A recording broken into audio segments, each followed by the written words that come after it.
Hello everyone and welcome to the return of the Blu-ray hauls. I know I've been gone with this series for a couple of months now, just because in the month of May, if you guys will remember, I just got incredibly busy during that time, and then, you know, I also fell ill during that time, so I just wasn't really able to make many videos around that time, and also with that, my Blu-ray haul got completely shoved to the back of the schedule, and eventually just didn't end up happening. But we are back this month for the month of June, where I'm going to be going through everything I picked up in June, ranging from Blu-rays to video games and Funko Pops. They are all in this video, so make sure you stay tuned for all of that. And if you like these haul videos, make sure you smack that thumbs up button. It'll really mean a lot to me. And with all that out of the way, let's jump into the haul.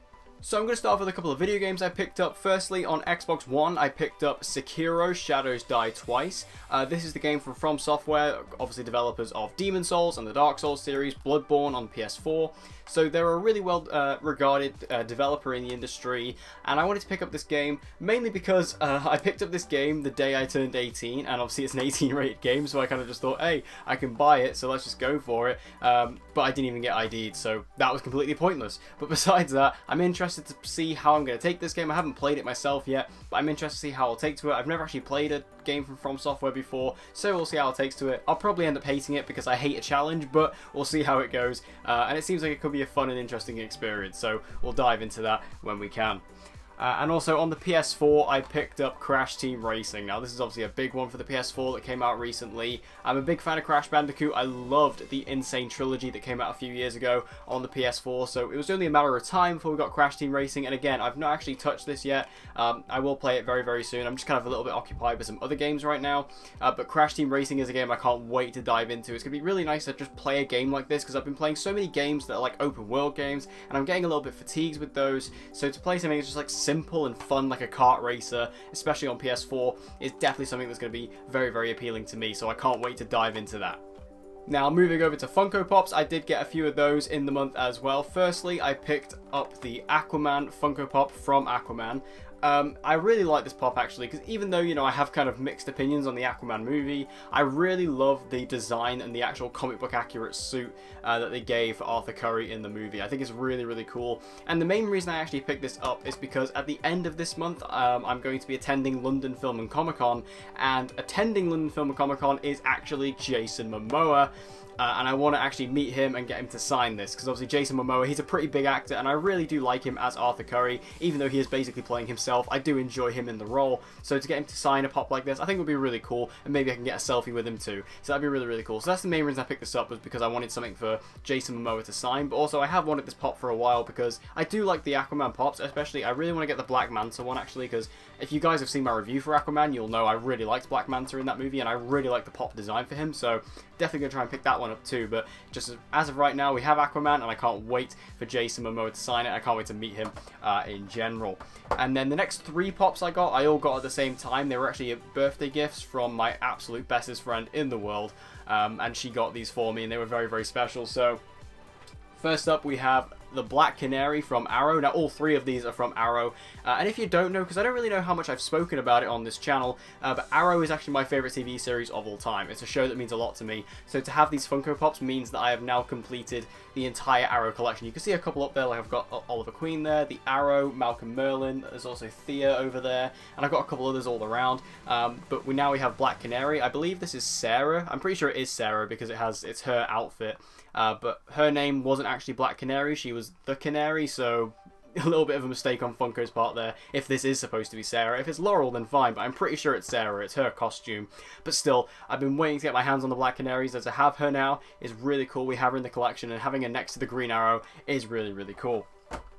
And then next up we have John Diggle. I've also been waiting to get this one for a really long time. Diggle is one of my favourite characters, of course, and I have met David Ramsey, who plays him too, so maybe I could get him to sign this in the future, maybe, if I get to meet him again.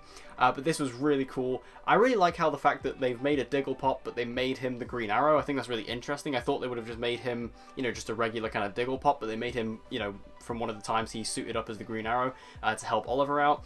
But I really love this pop as well. Just to have him in the Green Arrow suit, just to have a Diggle pop was really cool. Because Diggle, he's one of the main characters on the show. He's one of the best characters on the show. So I definitely needed his. And finally, we also got Felicity Smoke as well. Felicity is quite a rare one to come across, so to have this one is really, really nice. Because Felicity is not one you come across often. So to have her is really nice. I really like her design, actually. She's actually maybe my favourite of the three, Funko Pop-wise. Obviously, people may have different thoughts on the character, but as far as the Funko Pop goes, I actually really love her design. I think she looks really good there. And again, she's kind of probably one of the rarest pops from Arrow, so to finally have her in the collection is really, really nice. And now I've completed the entire Arrow collection, minus a couple of variants. Like, there are still a couple of variants of Oliver, and there's like a variant of Deathstroke that I don't have, but they're not really as important to me. I have a main one for each of the characters now, which is what I really wanted. So I have all my Funko Pops there for Arrow, and also my Aquaman one, which was really, really nice. Now, moving over to Blu-rays, we have a lot of Blu-rays to go through. First up, we have Green Book. I love Green Book. I mean, if you guys, I'll let you know as we go through them if I have a review on them or not. But Green Book, I do have a review for this, so you can go check it out on the channel. I really, really like Green Book. I think this movie was awesome. Am I happy it won Best Picture? I think so. I think this movie, out of all the nominations, was probably my favourite of all of them. I did really love BlacKkKlansman and The Favourite, but I really loved Green Book. I think this movie has a really special story. I really love the story. I love the comedy in the movie, and I just really like the performances overall, and I just really enjoyed this. So to have this on Blu-ray, I'm really, really excited about. I'm really happy to own this so I can rewatch it and also check out the special features, because this was a great movie in my eyes, and I really, really enjoyed it. Next up, we have the 4K Ultra HD of The Lion King. I also got this as a birthday present. Believe it or not, I've actually never seen The Lion King, which is one of my biggest cinema sins. I've never seen The Lion King. But now I own it on Blu-ray, so I will be watching this before the Lion King remake, which comes out, in a couple of weeks' time. So I'm definitely excited to watch this. Let's see what all the hype is about. If Aladdin was anything to go by, I should really like this. I loved Aladdin when I watched that for the first time, so hopefully Lion King will have the same effect, and to have it on 4K is also a nice extra as well. Then we have the new film with Nicole Kidman, which is Destroyer. I missed this in cinemas because it was an extremely rare film to come across, especially here where I'm from. So I missed out on this. But I'm really happy to now own this on Blu-ray because I really want to check this movie out. I've heard amazing things about it, especially from Nicole Kidman. I've heard incredible things about the work she does here. And also, I really love the trailer. The story looks awesome. And I just really like the look of this film overall. It seems to have like a really dark, gritty kind of vibe to it, which I definitely dig. So I'm really excited to check this one out. I might even watch this tonight, actually, as of watching this, as of recording this review, because it's kind of the next one on the pile for me. Next up, we have another movie that kind of got released nowhere here in the UK as far as I saw, and that was The Kid. And that's a real shame because this movie looked awesome. It's a western directed by Vincent D'Onofrio. It's his directorial debut, who also, if you don't know who Vincent D'Onofrio is, he's a very famous actor. He played like Wilson Fisk on Daredevil from Netflix, and he also does lots and lots of other big film roles, like he was the main villain of the first Men in Black movie. And this is his directorial debut, a western about Billy the Kid. Chris Pratt plays the villain of this movie, so you get a very different role from him. Dane DeHaan is Billy the Kid. So there's so many really interesting ideas going on here, and the fact that this movie didn't get any more attention than it did, I think is a real shame. But I'm excited to check this out too, because that seems like a lot of fun. Next up, I got this movie so cheap, and I didn't own it, and it had a really nice slipcover, so I thought, hey, why not? NonStop, the Liam Neeson movie, directed by Juan Colette Serra. Yeah, I mean, look at that slipcover, though. That's really, really nice. Like, and I got this for $3.49. I'm not going to leave it there for $3.49. But this movie is just dumb fun. I haven't seen it in a while, but I really, really remember just having a good time with it. It's not a good movie, but it's just one of the movies that you can just enjoy. It's one of the better Liam Neeson movies, and it's directed by Juan Colette Serra, who's directed quite a lot of Liam Neeson movies. He's also apparently been penned to direct Black Adam for DC, so I'm definitely excited to see his, go back and have a look at his direction style for this movie and see if that's anything to go on for what the Black Adam movie might look like. But still, this is just a really fun movie. If you haven't seen it, definitely go check it out. Again, don't expect anything amazing, but it's just one of those films you can sit back and relax with. It's just a big, dumb action movie. And again, I mean, what can you expect from Liam Neeson? But look at that slipcover, though. So nice. How could I leave it there for $3.49? And next up, we have the Oceans Trilogy. I also really love the slipcover on this. This is really, really nice too. But I've never actually seen any of the Oceans movies apart from Oceans 8. There is a review of Oceans 8 on the channel somewhere. You can go find it. But the Oceans Trilogy, although I've only ever heard that Oceans 11 is the only good one, I thought I'd pick them all up because they came in this nice set together, so I thought I'd check them all out. And I love a good heist movie, so I thought I'd go check them out. And especially, I really liked Oceans 8, so who knows how it'll happen. Next up, we have a Korean movie. We have Burning. I'm really interested to see this. I really love the cast. I've heard incredible things. I love the story. I don't know too much about it, but I have seen just incredible reviews about it. And like I say, I really love the cast, especially this movie has Steven Yeun, who was Glenn on The Walking Dead, one of my favorite characters and one of my favorite shows. So I'm definitely interested to see this.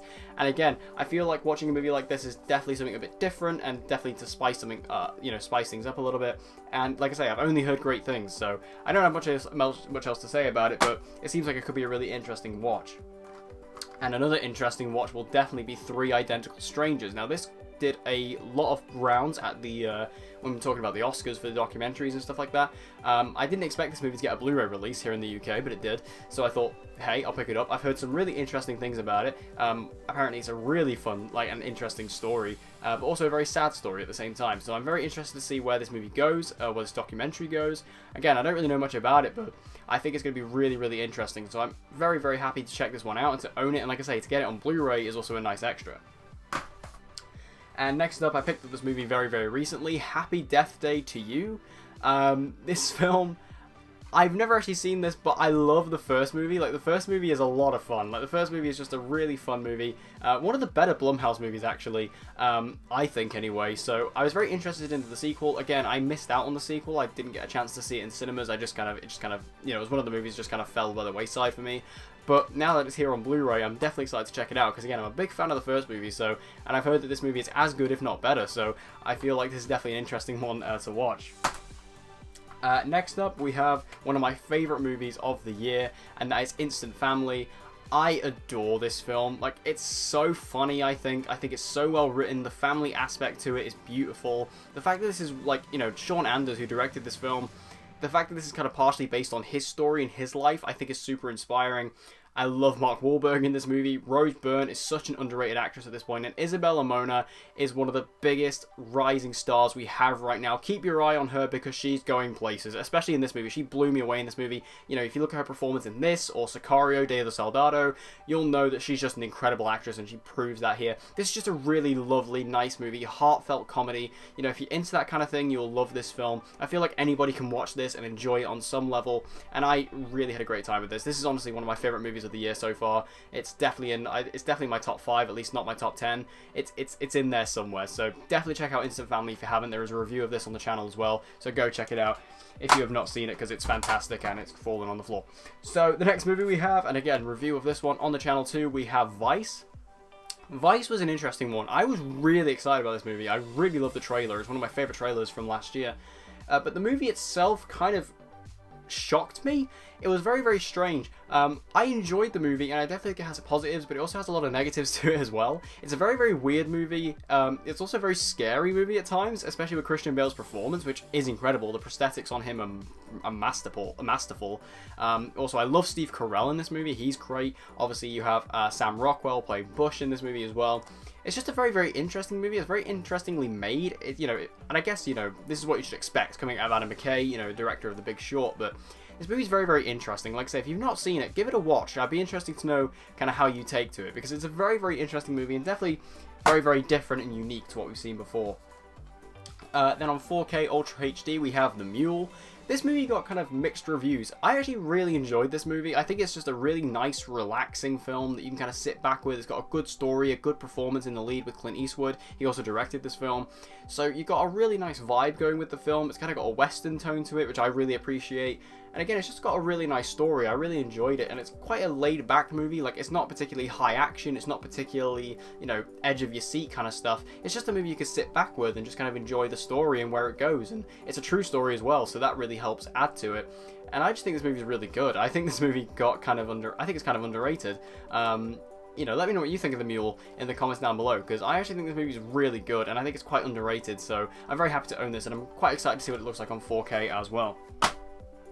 And then we have If Beale Street Could Talk. I love this movie. Barry Jenkins is a brilliant director. We saw that in Moonlight. We see it again here in Beale Street. Performances are incredible. The story's great. The script's fantastic. The cinematography is beautiful in this film. This was one of my favorite films. This movie got a bit snubbed at the Oscars, I felt, because this movie was really brilliant.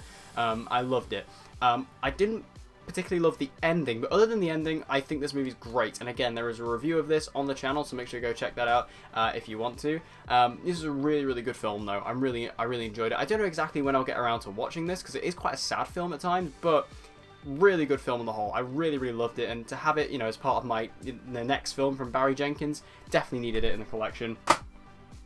And next up we have one of my favourite movies of the year as well so far. That is, of course, The Favourite. The Favourite is awesome. This movie is so different. It's so weird, but in all the right ways. The performances from all three of the lady leads are absolutely fantastic. I just love the story of this movie. You know, the cinematography in the movie is interesting with the fishbowl lens, you know, especially with the director like Yorgos Lanthimos, who is a very, very esoteric director. Taking him into a project like this, a period piece that's not quite historically accurate, but also kind of there. And also the movie's hysterical. Like, the movie's really funny. Not only because of the weirdness of it, but also just the comedy itself that comes out of the script, and some of the scenes that are in the film are also just really, really funny. So again, I'm really happy to own this, have it in the collection. It's a very, very interesting film, and I'm sure a lot of you have seen this already, but yeah, it's just a really, really good movie that I really enjoyed as well, and there's a review of this on the channel too, so make sure you go check that out. And finally, for the Blu-rays, we have the How to Train Your Dragon collection. I was going to pick up How to Train Your Dragon The Hidden World on 4K, because they actually released that on 4K, but it was actually cheaper just to get this, and I didn't own any of them, so I thought, hey, I might as well get them all on Blu-ray. I don't own many DreamWorks movies, I need to go pick a lot of them up, but this is such a brilliant trilogy overall. Like, the trilogy is fantastic, and how each one matures with the audience and gets better and better and better. Like, The Hidden World might be the best of them all. I have got a review of The Hidden World on the channel. It's incredible what this trilogy does. Like, it's such an underrated trilogy. No one really talks about it, and it's such a shame because it's so well made, all three of them, and they're all really good stories. So, again, if you've not seen any of these films, make sure you go check them out, because they are some of the most underrated animated films right now. So they are really, really good. And that is all of the Blu-rays I picked up so far in June. And the final thing to talk about in this was my main kind of birthday present from my best friend, who bought me the Arrow Pops. This is maybe one of my favourite gifts I've ever received, and I apologise if this seems a little bit rudimentary the way I'm doing this on camera, but I'll do my best to show it off. We have the Heart and Soul of Blade Runner 2049. Now, Blade Runner 2049, if you don't know, is maybe one of my favourite movies of all time, maybe my favourite. It's a movie that's very, very close to my heart. It's directed by Denis Villeneuve, who's my favourite director of all time. And I love, love, love this movie. So this is a art book and also just production book, which goes through the entire production and art stage for Blade Runner 2049. So this is like a slipcover. I'll just take the book itself out. Like I say, I'm sorry for the way I'm doing this. This is very, very rough around the edges. But here it is, the Art and Soul of Blade Runner 2049, with that beautiful shot there from Roger Deakins. And there's the back there. And if you look inside of the book, again, if you just bear with me 1 second while I sort all this out.